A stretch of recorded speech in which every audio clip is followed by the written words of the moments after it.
In the cold winter of 1851, two identical men walked into the Medical College of Virginia in Richmond, seeking help for what they described as a troubling condition of the mind. Within just 6 months, both Thomas and Timothy Henderson would be dead. One was discovered in a state of violent psychosis, clawing at his own flesh until his fingernails broke and bled profusely. The other was found in total catatonic withdrawal, staring blankly into space while his body slowly withered away. The attending physician, Dr. Cornelius Hartwell, claimed their deaths were caused by natural deterioration of mental faculties, brought on by hereditary weakness. But when other doctors later tried to review the case files, they uncovered something chilling that shook them to their core. Every single medical record had been deliberately altered, falsified, or destroyed in a manner that suggested a purposeful cover-up, not accidental loss. Hartwell himself vanished from Richmond exactly 72 hours after the twins' deaths, leaving behind only fragments of what appeared to be detailed experimental notes written in a complex code no one could decipher. What those notes revealed about human experimentation would force the medical community to make an impossible choice: expose the truth and risk destroying public trust in medicine, or bury it forever to protect their reputations and their careers. They chose silence, but silence has a way of rotting from the inside, and the truth about what happened to the Henderson twins has been festering in the shadows of American medical history for more than 170 years, waiting for someone brave enough to uncover what was meant to stay buried.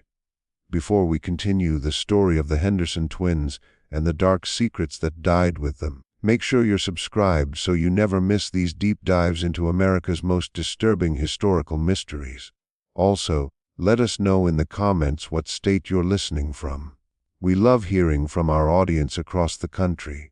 To understand what drove two healthy, wealthy men to seek medical help that would ultimately destroy them in the most horrifying ways imaginable, we need to go back to where it all began: a tobacco farm just outside Richmond, where the Henderson family had built its fortune on the backs of others, and where secrets seemed to fester in the Virginia humidity like wounds that never fully heal. The Henderson tobacco plantation stretched across 800 acres of some of the richest soil in Henrico County. Its red earth was so fertile that locals claimed you could plant a stick and watch it grow into a tree. The property overlooked the James River, which wound through the countryside like a slow-moving brown snake. In 1850, it was one of the most prosperous agricultural operations in the state. It was worked by 43 enslaved people, whose lives were reduced to nothing more than numbers in Jeremiah Henderson's meticulously kept ledgers. The wealth that built the Henderson family's 3-story brick mansion with its white columns and wraparound porches didn't come solely from tobacco, although that crop provided a convenient cover for more lucrative and infinitely more dangerous enterprises. Jeremiah Henderson had discovered that medical schools throughout the South were desperate for what he called anatomical specimens: cadavers for dissection, skeletal remains for study, and sometimes, when the price was right, even living subjects for what physicians euphemistically referred to as observational research. The business began innocently enough. When slaves died from disease, injury, or old age, Jeremiah started selling their bodies to the Medical College of Virginia instead of burying them in the plantation cemetery. Dr. William Payne, who taught anatomy at the college, paid $20 for each body in good condition, a sum greater than most plantation owners earned from a slave's labor in an entire month. But 20 became 50 when Jeremiah learned techniques to preserve bodies from a disgraced physician who had fled north after being caught grave robbing in Charleston. Soon, Jeremiah wasn't waiting for natural deaths. Slaves who were too old to work, who resisted, or who knew too much about the family's activities would disappear in the night. Their absence was explained as runaways, and forged documents were created to support sales to non-existent buyers in far-off states. In reality, their bodies were prepared for medical education, generating profits far beyond what tobacco could ever bring. Thomas and Timothy Henderson were born on a sweltering August night in 1825 during a violent thunderstorm that destroyed 3 tobacco barns and killed 2 horses. They were identical twins who grew up knowing they were destined to inherit this empire built on moral compromise. By 1850, both men were 25, standing exactly 6 feet tall with lean, strong bodies that reflected good nutrition and a life of ease.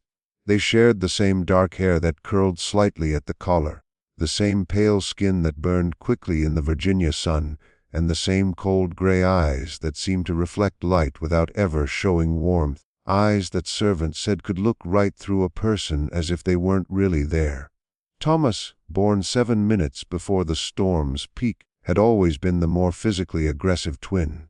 As a child, he tortured small animals with precise attention, recording how long it took different creatures to die under various conditions.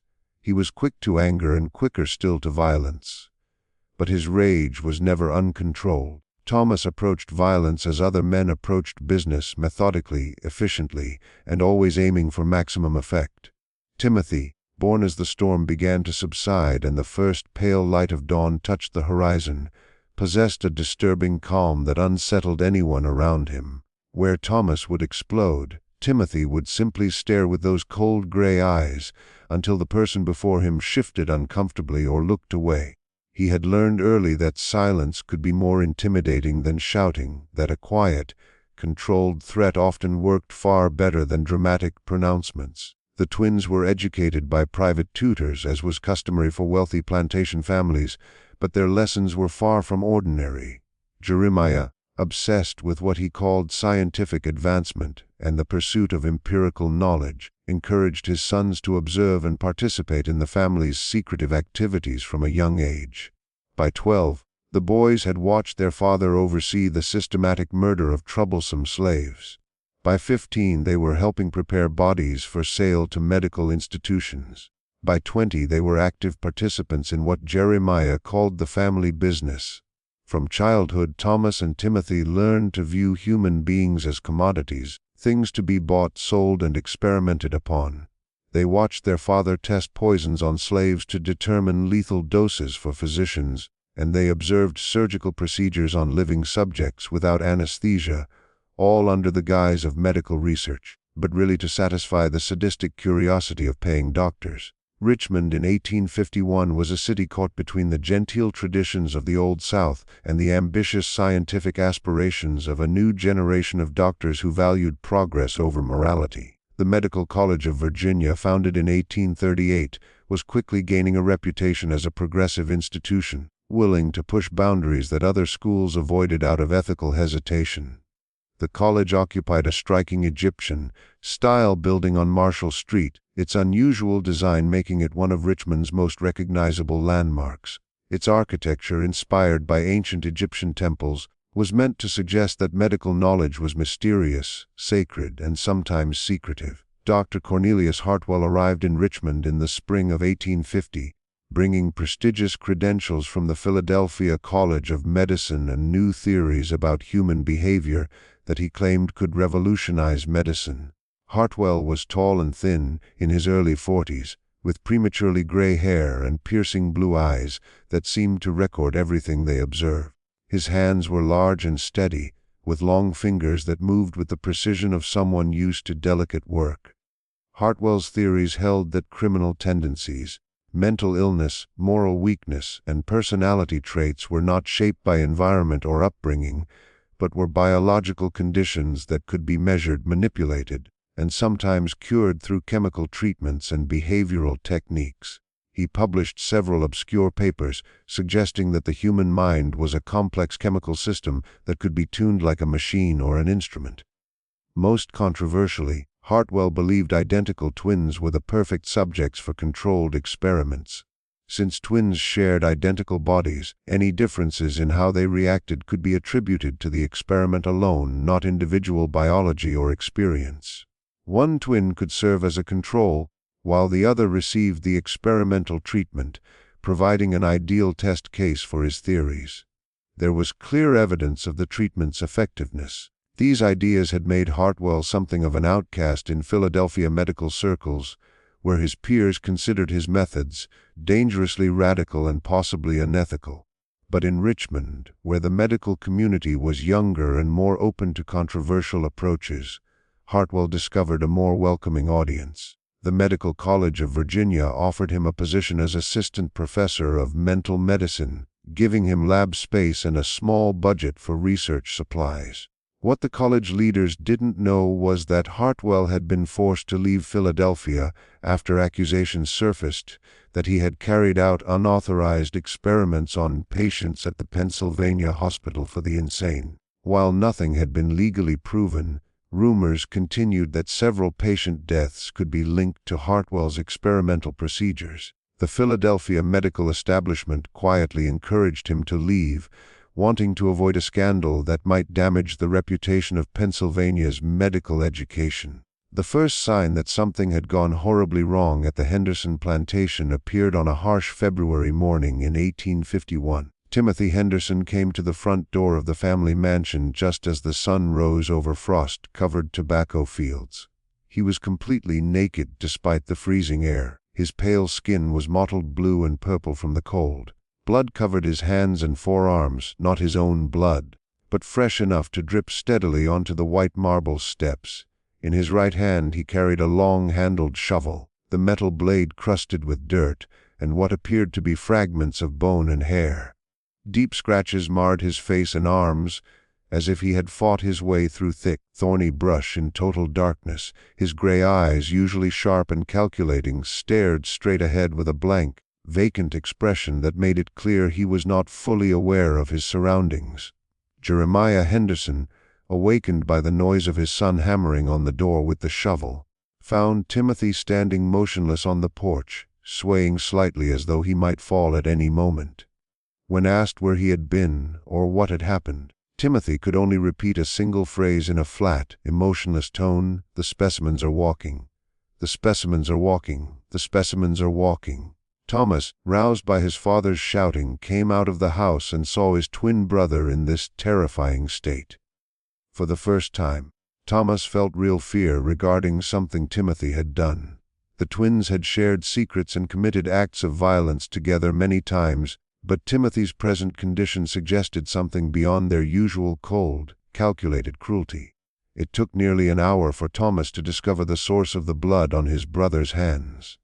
In the tobacco drying barn, a large wooden building about 200 yards from the main house, 3 enslaved men lay dead in a scene that would haunt Thomas for the rest of his life. The bodies were arranged with careful precision in a grotesque display that seemed ritualistic rather than chaotic. Each man was posed as though seated at the large wooden table where tobacco leaves were normally sorted and graded. Their hands rested on the table, fingers spread, as if reading invisible papers. The most disturbing detail was that their eyes had been forced open with small twigs behind the eyelids, creating the appearance that the dead men were still awake and watching. The victims were Caesar, a 40-year-old supervisor of the tobacco processing, Benjamin, a younger man skilled with horses, and Moses, an elderly man who had served the Henderson family for over 30 years. All had suffered massive trauma to the head, with skull fragments embedded in the wooden walls. The patterns of blood spatter suggested the murders were carried out methodically, not in a frenzy. Each man had been struck multiple times while the others watched, waiting for their turn to die. But the deliberate arrangement of the corpses afterward revealed a sinister level of planning.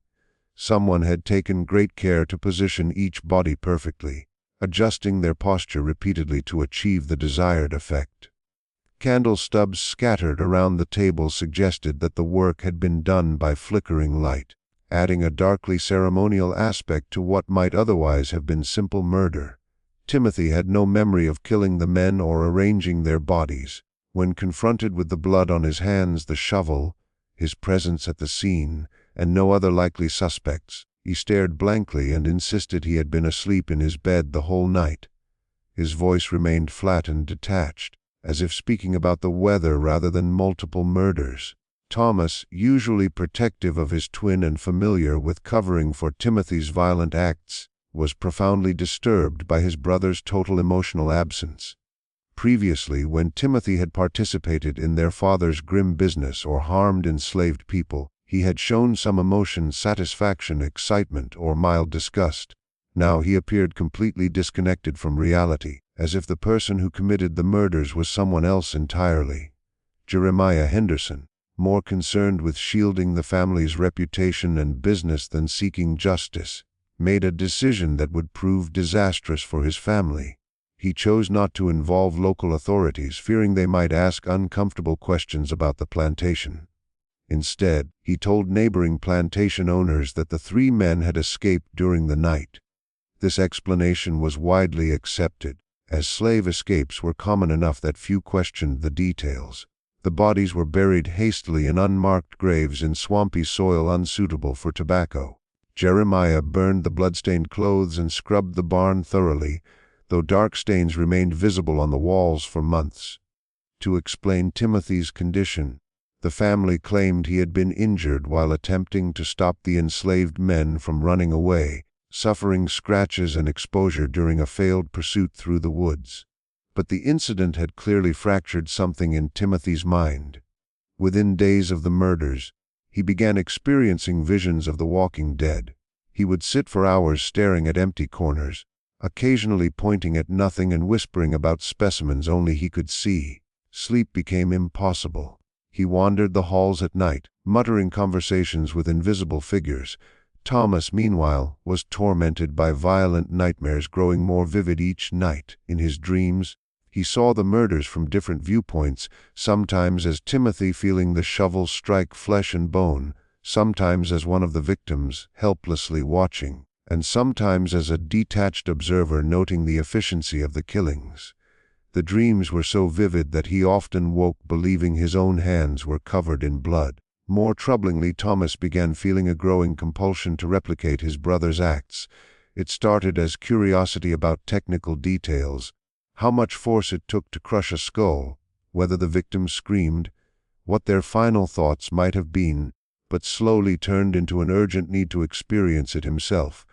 The twins, who shared an unusual psychological bond allowing them to anticipate each other's thoughts, seemed to amplify each other's deteriorating mental state. Thomas carried a knife constantly, claiming he needed protection from the specimens Timothy insisted were lurking around the plantation. Timothy spent hours staring at his hands, convinced they were covered in blood, washing them until his skin cracked and blood. As winter reluctantly gave way to spring, and the first tobacco seedlings pushed through the Virginia soil, the mental conditions of the Henderson twins worsened in parallel, as if choreographed by an unseen hand. Thomas's violent outbursts, once rare and triggered only by specific provocations, became frequent and unpredictable. He would explode in rage over trivial matters, a servant moving too slowly during breakfast, a horse refusing to obey quickly, even the sound of his father reading the newspaper aloud. During these episodes, his physical strength seemed to surge unnaturally, as though fury itself had augmented his body. It often required 4 grown men to restrain him when he tried to attack a visiting preacher seeking donations for a new church in Richmond. The preacher, an elderly Methodist named Reverend Samuel Wickham, had mentioned that all human souls were equal in God's eyes, regardless of race or social status. Thomas reacted by leaping across the parlor with the kind of power and anger that terrified everyone present, attempting to strangle the man with his bare hands, screaming that some people were nothing more than subjects for experimentation, and that the Reverend was a fool for thinking otherwise. The assault was so sudden and brutal that Jeremiah and 3 house servants barely managed to pull Thomas away before he could finish what seemed like a real attempt at murder. Timothy's condition changed in the opposite direction, but with equal intensity and speed. While his brother grew more and more explosive, Timothy became quieter and withdrawn, as though he were slowly fading out of the physical world and into a private inner world that no one else could reach. He began speaking only in soft whispers, and when he did speak, his words seemed disconnected from reality. The servants often found Timothy in strange places across the plantation, always standing completely still, as if someone had set him there and forgotten him. Sometimes they discovered him in the middle of the tobacco fields at midnight, staring at the stars with wide, unblinking eyes. Other times, he was found sitting in the empty slave quarters where Caesar, Benjamin, and Moses had once lived, placed exactly where their beds had been. Most disturbing of all, he was repeatedly discovered standing inside the tobacco drying barn, right where the murders had occurred, reaching out to touch invisible things, whispering to people who weren't there. When questioned about these nightly wanderings, Timothy would claim he had no memory of leaving his room. He insisted he went to sleep in his bed each night and woke there each morning with no recollection of the hours he spent roaming the grounds. The servants, already anxious about the February murders and the strange behavior both twins had shown since, began to quietly suggest supernatural reasons for Timothy's state. Jeremiah Henderson, desperate for a logical explanation for his son's rapidly worsening mental condition, began consulting various doctors in Richmond and nearby towns. Most dismissed the symptoms as temporary stress caused by isolation on the plantation and the pressures of managing enslaved workers. They recommended travel, maybe a tour of European medical facilities or simply more social interaction with people of similar class and background. But Dr. Cornelius Hartwell, when he heard a detailed account of the twins' conditions during a chance encounter at a Richmond Medical Society meeting, showed immediate and intense interest far beyond ordinary professional curiosity. Hartwell listened to Jeremiah with the focus of a scientist who had discovered a perfect experimental subject, asking detailed questions about symptoms, when they started, and the connection between the twins' conditions.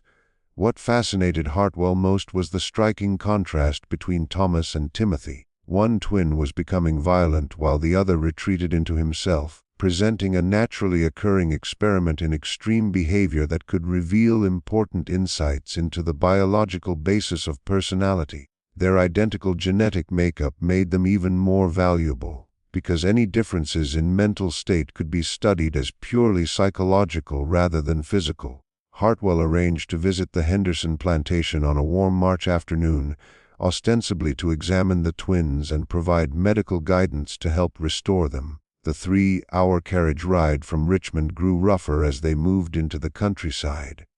From the carriage, Hartwell first saw the plantation, and it seemed like a scene from a painting. Elegant mansions surrounded by well-kept gardens, perfectly lined tobacco fields, and the tidy rows of slave cabins where the workers lived who made such beauty possible. When he examined the twins, Hartwell's expectations were surpassed. Here were two identical subjects showing exactly opposite psychological symptoms with no apparent external cause and no family history of mental illness to confuse the picture. During an examination lasting nearly 6 hours, he recorded detailed observations of their physical responses, tested reflexes with scientific precision, and asked probing questions about their thoughts, fears, dreams, and memories. More importantly, he noticed things Jeremiah had overlooked. Both twins showed subtle signs of chronic mercury and opium exposure, substances sometimes used in medicine but capable of causing severe psychological disturbances in improper doses. Their pupils were constantly dilated even in bright light, indicating opium or a derivative. Both had slight hand tremors when performing fine tasks like writing or drawing, and both complained of metallic tastes in the mouth and occasional nausea unrelated to food. Hartwell's careful questioning revealed that the twins had been consuming identical food and drink for months. The same cook prepared their meals, they drank from the same well, and they had been given the same tonic medicine meant to improve health and mental clarity. Hartwell realized with shock that someone had been slowly poisoning the twins with carefully measured doses of psychoactive substances, creating ideal conditions for a behavioral experiment while making the family believe the symptoms were natural. Whether intentional or accidental, this offered Hartwell the perfect opportunity. The twins' minds were already altered by chemical influence, and their personalities were beginning to fracture in predictable ways. Their family was desperate for any treatment that might restore them. All that remained was to persuade Jeremiah that the Medical College of Virginia could offer the best chance of recovery. Hartwell made his proposal to Jeremiah on a warm April evening, sitting in the plantation library while storm clouds gathered over the tobacco fields. The room, lined with leather-bound books purchased by the yard to impress visitors, smelled of old paper and lingering cigar smoke. Lightning flashed outside and the distant thunder added a foreboding note to their conversation. Hartwell explained calmly that the twins' symptoms made them ideal candidates for a groundbreaking study he had been planning for over a year.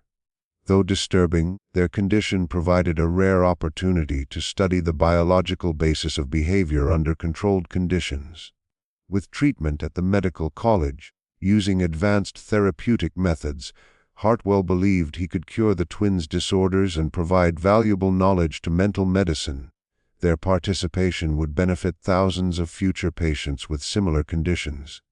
The treatment would include careful administration of therapeutic substances, meticulous observation of responses, and private rooms designed for long-term care supervised by skilled medical staff. The study would last about 6 months, with the twins isolated from external stress. At the end, they would return home not only cured but improved, with new insights into human psychology that could make them stronger leaders and decision-makers for life. Jeremiah, desperate to restore his sons and intrigued by the chance their suffering might advance science, became genuinely hopeful. Hartwell's credentials were impressive, his explanations rational and scientific, and the Medical College of Virginia seemed capable of providing the specialized care the twins urgently needed. Hartwell had earned an exceptional reputation for daring medical treatments that other institutions were too cautious to attempt. In addition, his explanation that the twins' identical nature made them extraordinarily valuable for research appealed strongly to Jeremiah's sense of family pride and social standing. Any differences in how the boys responded to treatment could be attributed solely to the interventions themselves, rather than individual differences in biology or upbringing. The Henderson twins were being positioned as contributors to medical knowledge in ways that could potentially benefit humanity for generations. What Jeremiah didn't know, and what Hartwell had no intention of revealing, was that the doctor had already determined the true nature of the twins' condition and had no interest in curing them. His real objective was to see how far he could manipulate human psychology in opposite directions using systematic chemical experimentation. And Thomas and Timothy were ideal subjects for the most ambitious experiment of his career. Hartwell had spent months devising a research plan designed to transform the twins into living examples of extreme human behavioral types. Thomas, naturally aggressive and further influenced by substances already affecting him, would be treated with carefully measured compounds intended to strip away empathy, moral reasoning, and impulse control while amplifying violent tendencies and predatory instincts. Timothy, increasingly detached from reality, would receive medications aimed at producing complete mental passivity, heightened suggestibility, and total dependence on external authority. The purpose was not healing, but rather the creation of two human beings who embodied perfect psychological opposites, one a completely immoral predator capable of unimaginable violence, the other a fully submissive, pliant individual incapable of independent thought or resistance. If successful, Hartwell's experiment would validate his theories about the biological roots of personality and give him research data that could secure his reputation as the foremost authority on human behavioral modification. The twins arrived at the Medical College of Virginia on the morning of May 15, 1851, accompanied by their father and 2 family servants who assisted with their luggage and the assortment of medications Hartwell had prescribed for the journey. The trip from their plantation had taken nearly 4 hours due to heavy spring rains that turned the roads into muddy, treacherous channels. By the time they reached Richmond, both Thomas and Timothy were exhausted, disoriented, and visibly drained. The medical college, situated in the imposing Egyptian-style building on Marshall Street, was designed to inspire awe and confidence in both patients and their families. Its massive stone pillars and mysterious architectural details suggested ancient wisdom and a sense of sacred knowledge. The building's reputation for pioneering medical research in the South promised treatments that could not be found anywhere else in the country. Private rooms on the 3rd floor had been specially constructed for long-term patient observation, allowing staff to monitor subjects closely without disrupting their privacy or rest. Thomas was assigned to room 312. A large chamber with windows facing east toward the James River. Timothy's room 314 was identical in layout but faced west toward the setting sun. Dr. Hartwell's office occupied room 313, conveniently situated between the twins' quarters so he could observe them at all times. From the moment the boys entered their rooms, Hartwell began implementing strict protocols to maintain complete separation between them while giving himself total control over their environment and daily experiences.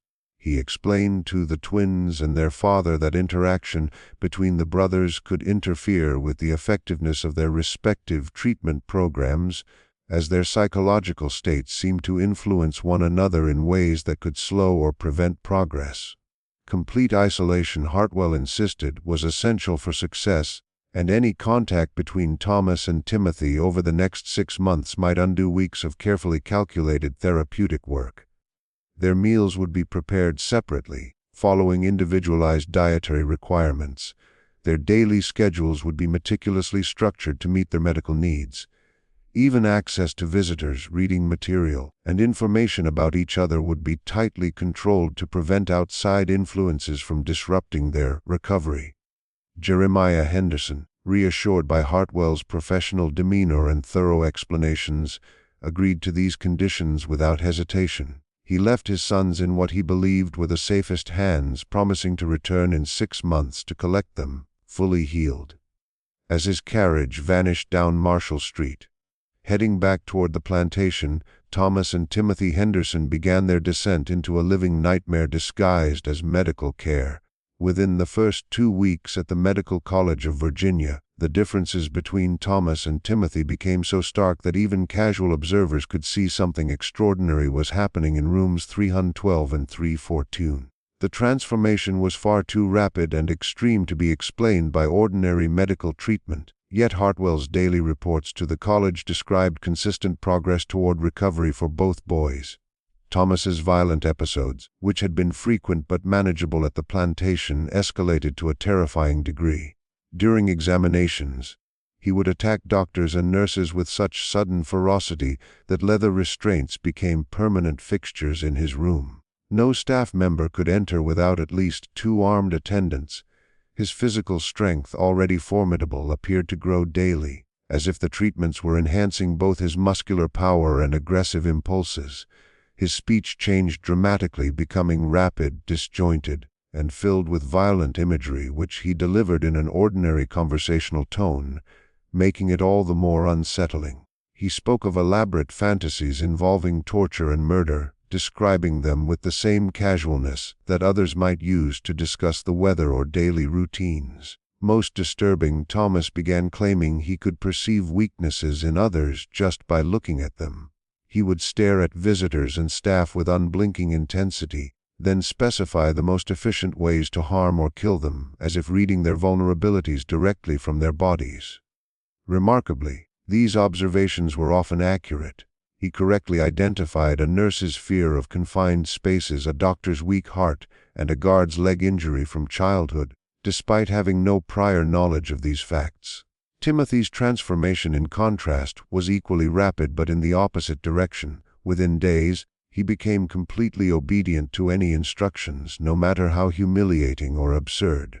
When asked to crawl on the floor like an animal, eat with his hands while making noises, or remain motionless while being prodded, he complied instantly and without reaction.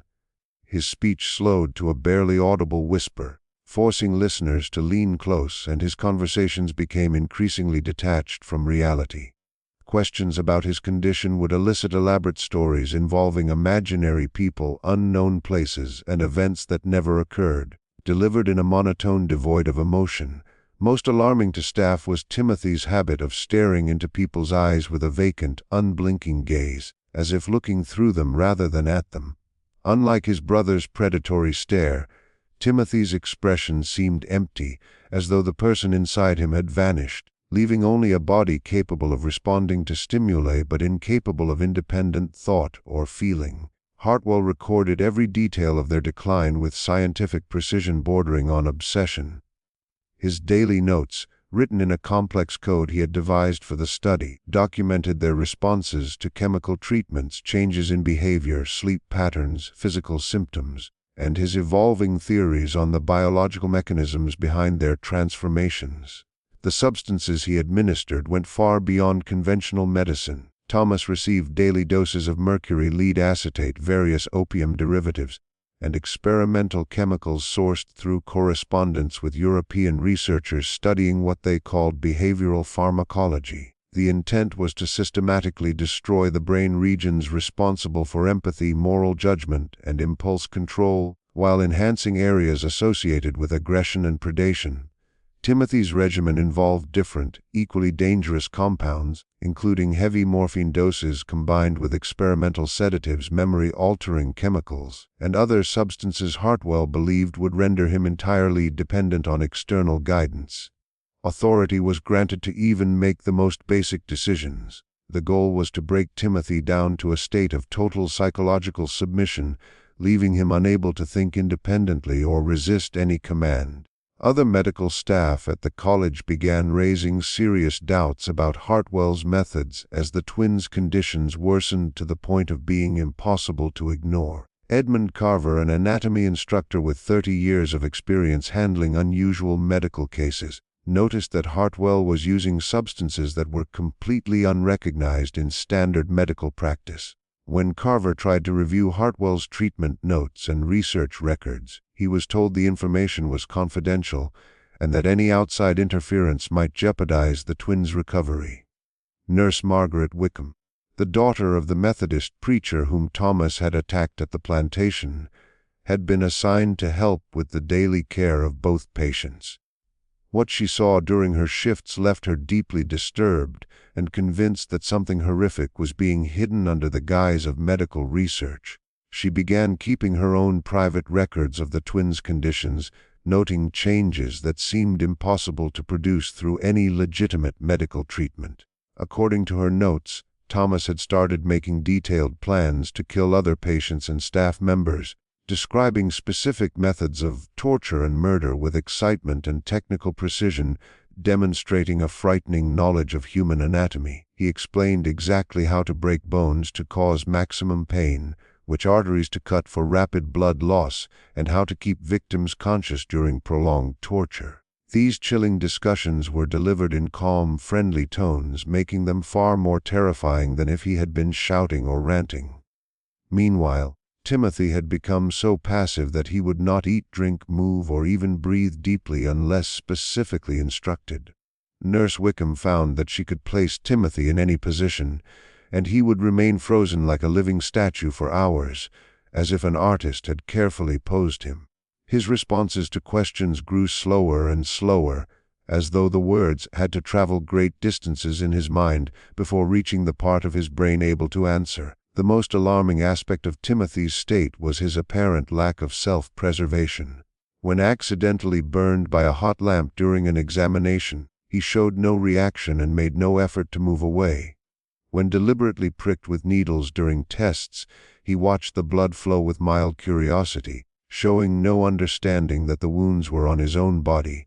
Dr. Carver's concerns about Hartwell reached a crisis in early September, when he observed Hartwell giving the twins substances that were clearly not medicine. Carver carefully noted that Thomas was receiving frequent injections of what appeared to be concentrated belladonna extract mixed with mercury compounds, known to cause severe neurological damage. Timothy was being given morphine at doses that should have been fatal, along with other unknown substances Carver suspected were experimental poisons. When Carver confronted Hartwell and demanded to see official treatment protocols and research approval documents, Hartwell claimed that his methods were based on advanced European research too progressive for conservative American doctors to understand. The treatments might seem extreme, he insisted, but they were producing results that would revolutionize the treatment of mental illness worldwide. Carver grew even more suspicious when he discovered Hartwell had been in frequent correspondence with physicians in Germany and Austria, who were notorious for unethical medical experiments. Letters Carver intercepted suggested that Hartwell was documenting his work for publication in European journals specializing in what they euphemistically called extreme therapeutic interventions.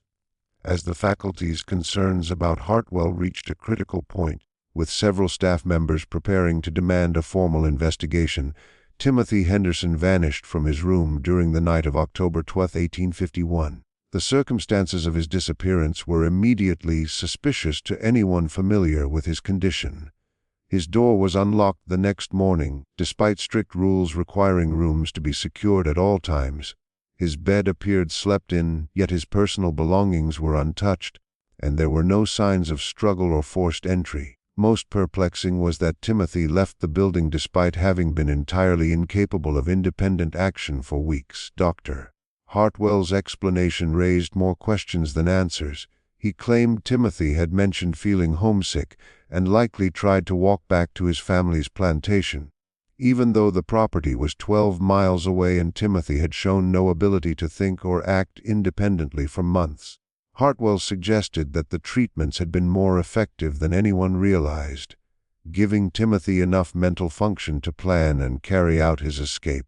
A search of the college and surrounding grounds found no trace of Timothy, though several staff reported hearing strange sounds from the basement during the night, scraping metal, muffled voices, and noises resembling crying or moaning. When the areas were checked, investigators found nothing unusual, though some storage rooms showed signs of recent cleaning and organization, which was inconsistent with their usual neglected state.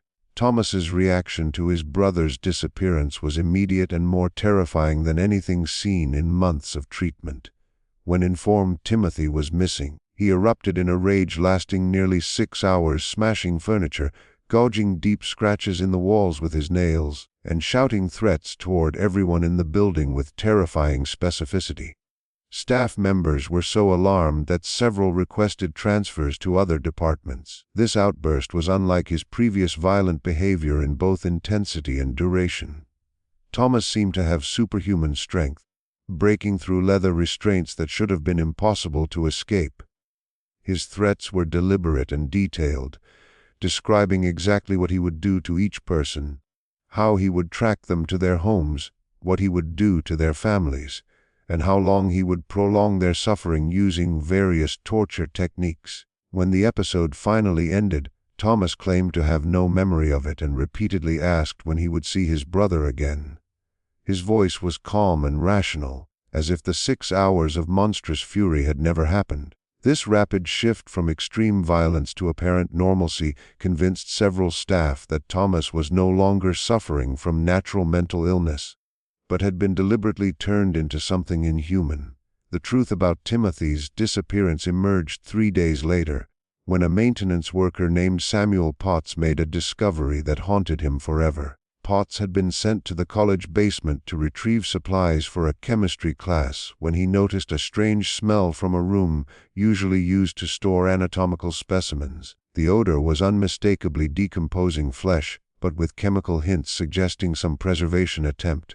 When Potts unlocked the door, he found Timothy Henderson's body on a wooden examination table, arranged with such care that it was clearly neither accidental nor random. Timothy's corpse was positioned like a grotesque parody of a medical exam, with arms folded across his chest and legs straight and parallel. His clothing was neatly folded on a nearby shelf, as if he were sleeping. Most horrifyingly, his eyes had been held open with small metal clips, creating the illusion that he was still alert.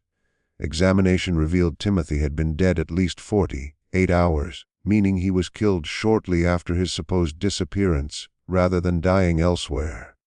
The cause of death was massive brain trauma, inflicted with surgical precision, suggesting expert medical knowledge rather than random violence. Most horrifying, his brain had been completely removed through a carefully cut opening at the back of the skull. The removal was so skillful that the skull was otherwise intact, and no other organs were damaged or marked. When confronted by college administrators and local police, Dr. Hartwell gave a transparently false explanation. He claimed Timothy had suffered a massive seizure in his room during the night and died despite immediate. The body had been moved to the basement storage area to avoid upsetting other patients with the sight of death, and Hartwell had been preparing a full post-mortem examination when the body was discovered. According to Hartwell, the missing brain tissue had been severely damaged by the seizure and was removed during a standard autopsy procedure meant to determine the precise cause of death. He presented hastily written notes that were supposed to record Timothy's final hours, but the handwriting was rushed, and several medical details did not match known facts about seizure-related deaths. Nurse Margaret Wickham, however, had kept her own careful records of both twins' conditions, and her notes directly contradicted Hartwell's account. Timothy had shown no signs of seizure in the weeks leading up to his death. On the contrary, his neurological responses had been consistently subdued rather than hyperactive.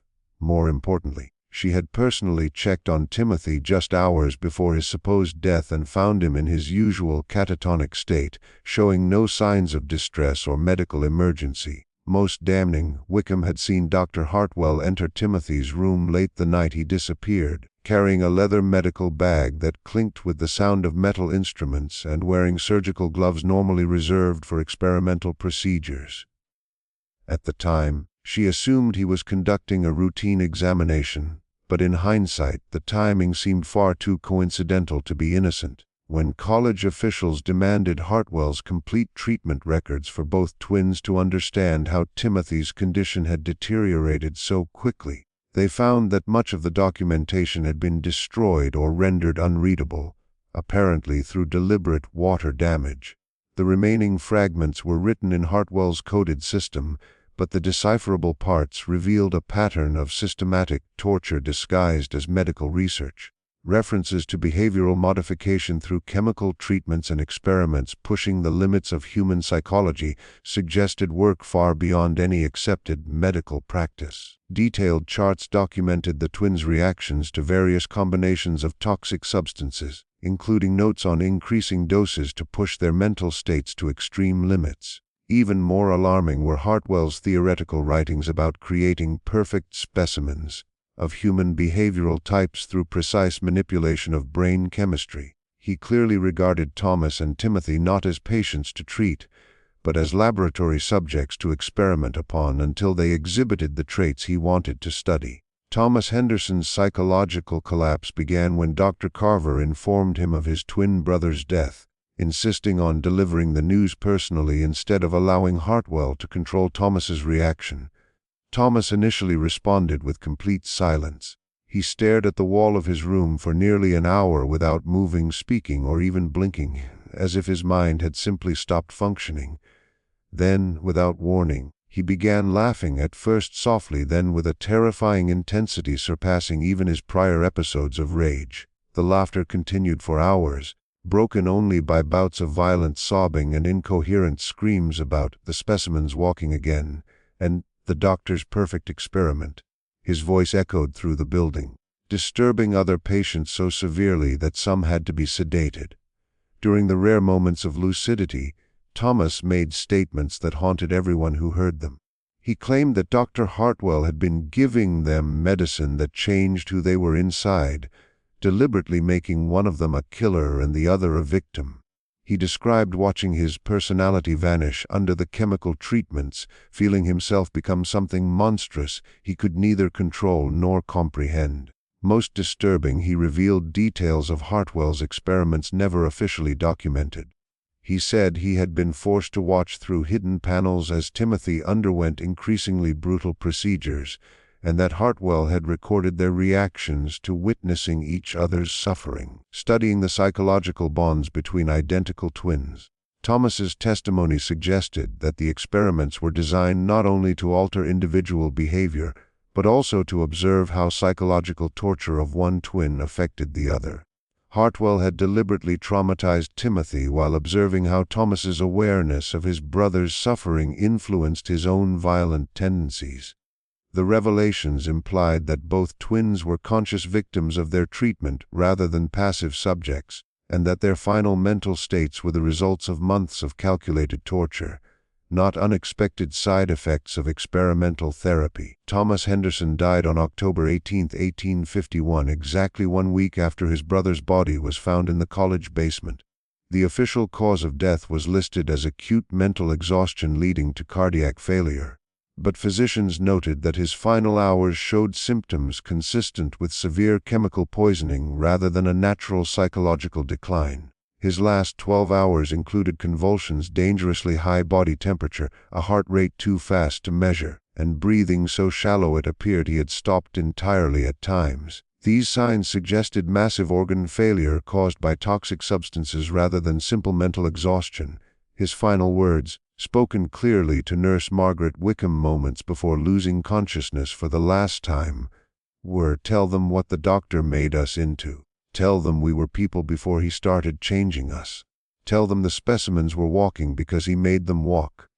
Dr. Cornelius Hartwell disappeared from Richmond 72 hours after Thomas's death, leaving only a short resignation letter claiming a family emergency in Philadelphia. When officials tried to verify his credentials and investigate the twins' deaths, they found no evidence supporting his claims. The medical school he said he attended had no record of him. The hospital he claimed to have worked at had never heard of him, and the family emergency he cited was entirely fabricated. Further inquiries revealed that other institutions had experienced mysterious disappearances of experimental patients, while someone matching Hartwell's description was on staff. A detailed search of Hartwell's office and lab revealed the horrifying extent of his experiments. Hidden beneath loose floorboards were notes describing months of chemical manipulation aimed at transforming the Henderson twins into perfect examples of human behavioral extremes. The coded notes, painstakingly deciphered over weeks, revealed that Thomas had received calculated doses of mercury, lead compounds, belladonna extract, and experimental stimulants intended to eliminate empathy and moral reasoning while increasing aggression and predatory instincts. The goal was to create a human capable of unlimited violence without restraint. Timothy's treatments used equally dangerous compounds to destroy independent thought and create total psychological dependence on authority, using morphine, experimental sedatives, and memory-altering substances to render him unable to function without constant direction. Most chillingly, the notes showed that the Henderson twins were not Hartwell's first experimental subjects. Records suggested he had conducted similar experiments for years in various medical institutions. The twins represented his most ambitious attempt to prove that human personality could be completely reconstructed chemically, but they were part of a larger pattern of abuse disguised as legitimate research. Observations detailed the effects of forcing identical twins to witness each other's suffering, demonstrating that Hartwell studied not only individual responses but also emotional bonds between family members. He deliberately made Thomas and Timothy aware of each other's deteriorating states to increase psychological trauma and amplify the effects of his chemical manipulations. College administrators were confronted with an impossible choice, faced with the terrifying knowledge of what Hartwell had done. Punctuation could shape the future of medical education in Virginia and possibly across the South. Revealing Hartwell's crimes and showing full records of his experimental methods could bring justice to the Henderson family, but it might also destroy public trust in medical schools and ruin the careers of faculty members who had failed to stop the abuse. On the other hand, they could hide the evidence and hope that such horrors would never happen again, protecting the reputation of the Medical College of Virginia and the wider medical community, while ensuring that Hartwell's victims would never receive justice or recognition for what they endured. After weeks of private discussion and consultation with influential community leaders, they chose to remain silent. All remaining documents of the Henderson case were locked in the college archives, with strict instructions that they could not be seen without written approval from at least 3 senior faculty members. The basement room where Timothy's body had been found was permanently sealed, with official reports claiming structural damage made it unsafe for use. Staff who had witnessed any part of Hartwell's experiments were forced to sign legal agreements, promising never to discuss what they had seen, with violations punishable by immediate firing and criminal prosecution. Several staff members, including Nurse Margaret Wickham, chose to leave the college entirely rather than stay silent about what they had observed. Jeremiah Henderson was given a carefully altered version of events, portraying his sons as victims of a rare hereditary illness that caused rapid mental decline and eventual death. He was told the medical college had done everything possible to help them, but their condition had progressed too far for even the most advanced treatments to work. Thomas and Timothy's bodies were returned to the Henderson plantation and buried in the family cemetery, with grand headstones that read, "Beloved sons, taken too soon by God's will." Jeremiah never learned the real cause of their deaths. although he noticed several personal belongings were missing when the items were returned to him. The silence imposed by the college could not completely hide the horror of what had happened in rooms 312 and 314 of the Egyptian building.